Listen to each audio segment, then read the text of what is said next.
आज हम इस वीडियो के माध्यम से गीता के उस रहस्य को समझने की कोशिश करेंगे जिसमें भगवान श्री कृष्ण ने अर्जुन को इस संसार रूपी सागर को पार करने के 3 रास्ते बताए। कर्म मार्ग, ज्ञान मार्ग और भक्ति मार्ग। इन तीनों मार्गों का संचालन हमारे भीतर के अलग अलग चक्रों के सेट से होता है।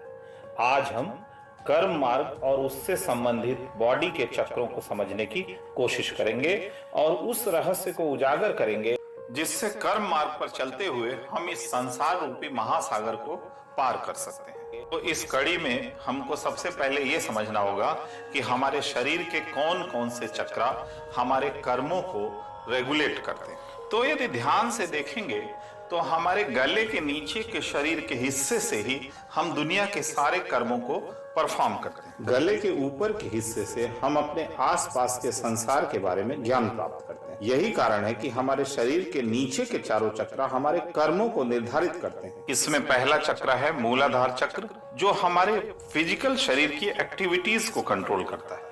दूसरा चक्र है स्वादिष्टान चक्र, जो हमारी इच्छा और हमारी भावनाओं पर कंट्रोल रखता है। तीसरा चक्र है मणिपुरा चक्र, जो हमारी प्रबल दृढ़ इच्छा शक्ति को दिखाता है और एक्शन वर्ड में हमारी फाइटिंग पावर को निर्धारित करता है।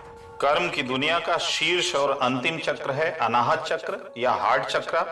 यह हमारी प्रेम की भावना और अटैचमेंट को दर्शाता है। अब आइए समझने की कोशिश करते हैं कि हमारी स्पिरिचुअल बॉडी जो इन चक्रों से मिलकर बनी है, वह हमारे फिजिकल एक्टिविटीज को कैसे कंट्रोल करती है। तो जब भी हम कोई काम करते हैं तो उसमें 4 चीजें इन्वॉल्व होती हैं। हमारा प्रेम, हमारी इच्छा शक्ति, उस काम को करने की इच्छा और उसके लिए किया गया प्रयत्न। लेकिन अब इसमें रहस्य ये है कि हम इसके ऑर्डर को समझने की कोशिश करते हैं। इसमें प्रेम का स्थान सबसे ऊपर है, उसके बाद इच्छा शक्ति का, फिर हमारी इच्छा और भावनाओं का, और लास्ट में हमारे शारीरिक प्रयत्न का रोल आता है। अब हमारा प्रयत्न और कर्म सिद्ध होगा कि नहीं, यह इस चीज पर डिपेंड करता है कि हम शुरू कहां से करते हैं। यदि हमें अपने कर्म से प्रेम नहीं है, इच्छा शक्ति नहीं है और इच्छा भी नहीं है, तो किया गया प्रयत्न निरर्थक होता है। अब दूसरे केस में मान लीजिए कि हम प्रयत्न कर रहे हैं और हमारी इच्छा भी है, लेकिन हमारी इच्छा शक्ति और उस कर्म से प्रेम नहीं है, तो हमें इच्छित रिजल्ट नहीं मिलेगा। तीसरे केस में यदि हमारी इच्छा शक्ति है, इच्छा भी है काम करने की और हम काम करते भी हैं, बट हम उस काम से प्रेम नहीं कर पा रहे हैं, तो इस कंडीशन में हमें थोड़ा बहुत रिजल्ट मिल सकता है, लेकिन 100% रिजल्ट की प्राप्ति नहीं हो सकती।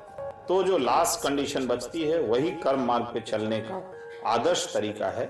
जब हम अपने कर्मों से प्रेम करते हैं, उसमें आसक्ति रखते हैं, तो स्वतः ही हमारी इच्छा शक्ति प्रबल हो जाती है और अपनी इच्छा शक्ति से ऊर्जा मिलने से हमारी इच्छा शरीर के एक्शन में कन्वर्ट होती है। शरीर नेसेसरी एक्शंस को परफॉर्म करके अपने डिजायर्ड गोल की प्राप्ति कर पाता है। तो हमने देखा कि यदि कर्म के इस रहस्य को हम समझते हैं तो बिना ज्ञान और भक्ति के भी सिर्फ कर्मों की मदद से हम इस संसार में अपने जीवन को सफल बना सकते हैं। यदि वीडियो पसंद आया हो तो लाइक करें और सब्सक्राइब करें। धन्यवाद।